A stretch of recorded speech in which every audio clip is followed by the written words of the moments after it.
दोस्तों, पानीपत भारत में लड़े गए युद्ध का कई बार गवाह बना है और आज एक बार फिर हम आपको हरियाणा के पानीपत के मैदान में ले चलेंगे, जिसमें हम बात करेंगे भारतीय इतिहास के सबसे क्रूर और रक्तरंजित युद्धों में से एक पानीपत की तीसरी लड़ाई की, जो 14 जनवरी 1761 को लड़ी गई। ये लड़ाई एक तरफ अहमद शाह अब्दाली की अफगान सेना और उसके सहयोगियों के नेतृत्व में लड़ी गई थी, जो भारत के धनी भूभागों पर कब्जा करने और अपनी शक्ति स्थापित करने की कोशिश कर रहे थे। दूसरी ओर मराठा साम्राज्य, जो अपने चरम पर था, भारत की स्वतंत्रता और अपने साम्राज्य के और ज्यादा विस्तार के लिए प्रयास कर रहा था। स्वागत है दोस्तों आपका हमारे चैनल में, और बने रहिए इस ऐतिहासिक युद्ध के सफर में। दोस्तों, वीडियो में आगे बढ़ने से पहले हम मराठा साम्राज्य और अहमद शाह अब्दाली के बारे में जान लेते हैं। मराठा साम्राज्य की कमान छत्रपति शाहू महाराज के हाथों में थी, लेकिन वास्तविक सत्ता पेशवा बालाजी बाजीराव के हाथों में थी। सदाशिव राव भाव मराठा सेनापति थे और इब्राहिम खान गर्दी तोपखाने के प्रमुख हुआ करते थे। विश्वास राव पेशवा भी एक महान योद्धा थे, जो बालाजी बाजीराव के पुत्र थे। अब बात करते हैं अहमद शाह अब्दाली की। अहमद शाह अब्दाली, जिसे अहमद शाह दुर्रानी के नाम से भी जाना जाता है, अफगानिस्तान के इतिहास के सबसे प्रमुख शासकों में से एक था। वो दुर्रानी साम्राज्य का संस्थापक था और उसे आधुनिक अफगानिस्तान का जनक कहा जाता है। अहमद शाह का जन्म 1722 में हेरात, अफगानिस्तान में हुआ था।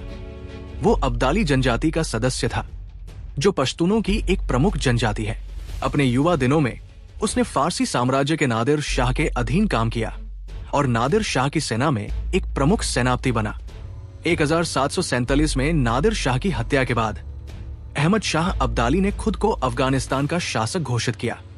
उसने कंधार को अपनी राजधानी बनाया और दुर्रे दुर्रान, मोतियों का मोती की उपाधि धारण की। यही उपाधि उसके साम्राज्य का नाम दुर्रानी साम्राज्य पड़ने का कारण बनी।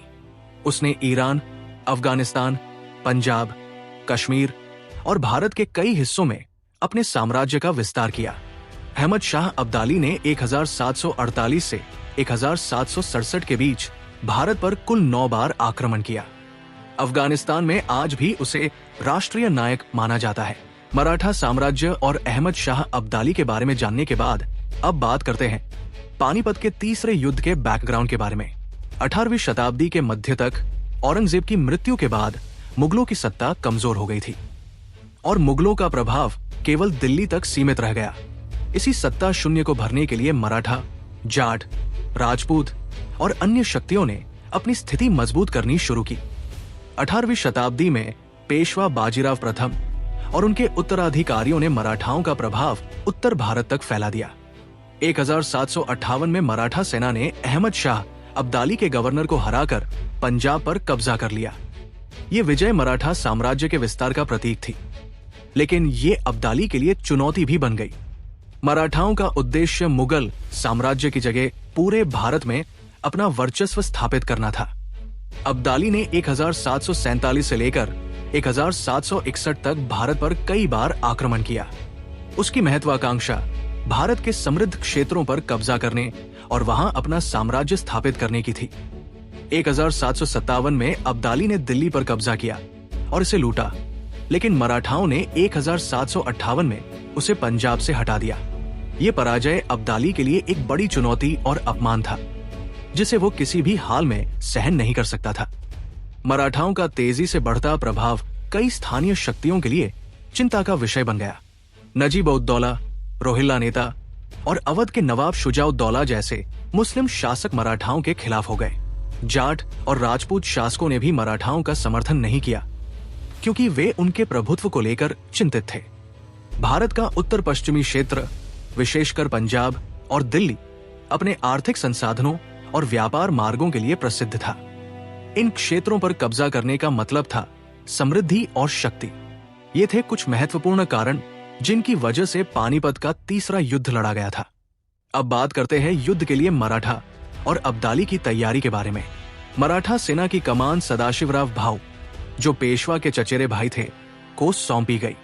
इसके अलावा मराठा सेना में विश्वास राव, पेशवा बालाजी बाजीराव के पुत्र, इब्राहिम खान गार्दी, तोपखाने के प्रमुख, जनकोजी शिंदे, महादजी शिंदे और होलकर परिवार के सैनिक शामिल थे। साथ में अन्य स्थानीय मराठा सरदार जैसे तोमर, पवार और गायकवाड़ भी इस युद्ध में भाग ले रहे थे। इस युद्ध से पहले मराठा दक्षिण भारत से उत्तर भारत की तरफ आई थी, जिस कारण उन्हें कई कठिनाइयों का सामना करना पड़ा, जिसमें रसद की कमी, खराब मौसम और स्थानीय विरोध शामिल था। मराठा सेना में लगभग 45,000 पेशेवर सैनिक थे। इब्राहिम खान गार्दी के नेतृत्व में मराठा तोपखाना आधुनिक यूरोपीय तकनीक से लैस था। उनके पास बड़ी संख्या में हाथी और ऊंट भी थे, जो रसद ले जाने के काम आते थे। मराठा सेना भारी कवच और पारंपरिक मराठा शैली के वस्त्र पहनती थी। अब जानते हैं इस युद्ध के लिए अहमद शाह अब्दाली ने क्या तैयारी की थी। अब्दाली की रणनीति केवल युद्ध के मैदान तक सीमित नहीं थी, बल्कि उसकी योजना में राजनीति, कूटनीति और मनोवैज्ञानिक दबाव का भी महत्वपूर्ण योगदान था। अब्दाली ने नजीब-उद-दौला, रोहिल्ला नेता, नवाब शुजा-उद-दौला, अवध के नवाब और बंगश पठानों के साथ गठबंधन किया। इसके विपरीत मराठाओं को राजपूतों, जाटों और सिखों से सहयोग नहीं मिल सका। उसने गुरिल्ला युद्ध शैली और छापामार रणनीतियों का भी उपयोग किया। अब्दाली ने मराठा सेना की रसद और आपूर्ति लाइनों को काटने की योजना बनाई। इसके लिए उसने पानीपत के आसपास के क्षेत्र पर कब्जा कर लिया। अब्दाली की सेना ने युद्ध में जुल्फिकार नामक दोहरी आक्रमण रणनीति का उपयोग किया। इसमें एक हिस्सा दुश्मन को सीधे मुकाबले में उलझा देता था, दूसरा हिस्सा दुश्मन की कमजोरियों पर प्रहार करता था, जैसे रसद ठिकानों या थके हुए सैनिकों पर। उसने मराठाओं को भ्रमित करने के लिए नकली पीछे हटने की रणनीति अपनाई और फिर अचानक पलटवार किया। उसने अपने सैनिकों को धर्म युद्ध, जिहाद के रूप में प्रेरित किया, जिससे उनमें जुनून और लड़ने की इच्छा बढ़ी। उसने ये संदेश फैलाया कि ये युद्ध इस्लाम के सम्मान और सत्ता की रक्षा के लिए है, जिससे उसकी सेना को मानसिक बढ़त मिली। अब्दाली की सेना में लगभग 60,000 पेशेवर सैनिक शामिल थे। इसके अलावा स्थानीय शासकों से 1 लाख सहयोगी सैनिक भी जुटाए गए। इनमें अफगान, बलूच और खैबर क्षेत्र के मजबूत और लड़ाकू सैनिक शामिल थे। अब्दाली की घुड़सवार सेना उसकी सबसे बड़ी ताकत थी। अब्दाली की तोपें हल्की, तेज और अत्यधिक प्रभावशाली थी। सेना के पास बंदूकें और आग्नेयास्त्र भी थे, जो उन्हें आधुनिक युद्ध में एक बढ़त देते थे। उनके कवच हल्के और प्रभावी थे, जो तेजी से आक्रमण और बचाव में मदद करते थे। आखिर में वह दिन आ ही गया जिसने इतिहास में अपना नाम दर्ज कर दिया, और वो दिन था 14 जनवरी 1761 और जगह थी हरियाणा का पानीपत मैदान। शुरुआत में मराठा सेना ने अपने तोपखाने से आक्रमण शुरू किया। इब्राहिम खान गार्दी, जो मराठा सेना के तोपखाने के प्रमुख थे, ने अफगानों पर तीखा हमला किया और शुरुआती घंटों में मराठाओं को बढ़त मिली। मराठाओं को बढ़त मिलती देखकर अहमद शाह अब्दाली ने अपनी घुड़सवार सेना को मराठा सेना को घेरने के लिए मराठा सेना के दोनों किनारों पर भेजा। मराठा सेना, जो इस समय थकी हुई थी और भोजन की कमी से जूझ रही थी, अफगान सैनिकों को हमलेवर तो तोपखाने और घुड़सवार सेना के एक साथ हमला करने से टूट चुकी थी।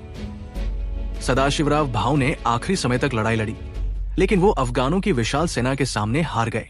विश्वासराव पेशवा भी युद्ध के दौरान मारे गए। मराठा सेना के सैनिकों ने हार के बाद अपनी जान बचाने के लिए भागने की कोशिश की, लेकिन अधिकांश मारे गए। युद्ध के अंत तक मैदान में 40,000 से अधिक मराठा सैनिकों की लाशें बिखरी पड़ी थी। मराठा सेना पूरी तरह पराजित हो गई और बचे हुए सैनिकों को बंदी बना लिया गया। युद्ध की समाप्ति के बाद अब्दाली के सैनिकों ने दिल्ली और आसपास के क्षेत्र में भारी लूटपाट की और जनमानस को नुकसान पहुंचा। इस लड़ाई ने मराठा साम्राज्य की उत्तर भारत पर पकड़ कमजोर कर दी। मराठा साम्राज्य को फिर से अपनी स्थिति मजबूत करने में 10 से 15 साल का समय लगा। मराठा शक्ति कमजोर होने के कारण अंग्रेजों को भारतीय उपमहाद्वीप में अपना प्रभाव बढ़ाने का अवसर मिला। पानीपत की तीसरी लड़ाई को इतिहास में सबसे भीषण और रक्तरंजित युद्धों में से एक माना जाता है। सैनिकों और आम लोगों सहित लगभग 1 लाख लोग मारे गए। इस युद्ध के बाद मराठा साम्राज्य के प्रमुख इलाकों पर उनके शत्रु जैसे निजाम, हैदर अली और अंग्रेजों का दबदबा बढ़ने लगा। तो दोस्तों, यह थी कहानी पानीपत के तीसरे युद्ध की। पानीपत की तीसरी लड़ाई ने हमें यह समझने का अवसर दिया कि किसी भी शक्ति को पराजित करने के लिए एकजुटता, रणनीति और दूरदर्शिता कितनी आवश्यक है। इतिहास से ये सबक हमें अपने भविष्य को सुधारने और बेहतर दिशा में आगे बढ़ने के लिए प्रेरित करते हैं। इतिहास केवल अतीत नहीं है, बल्कि ये भविष्य के निर्माण की कुंजी है। आप सभी का धन्यवाद जिन्होंने इस वीडियो को देखा और इसके बारे में समझने का समय निकाला। अगर आपको ये वीडियो पसंद आया हो तो कृपया इसे लाइक और शेयर करें और हमारे चैनल को सब्सक्राइब करें। साथ ही यदि आपके पास कोई सवाल या सुझाव हो तो आप हमें कमेंट सेक्शन में बताएं। हम आपके फीडबैक का स्वागत करते हैं और हमेशा आपके विचारों को महत्व देते हैं। धन्यवाद। जय हिंद, जय भारत।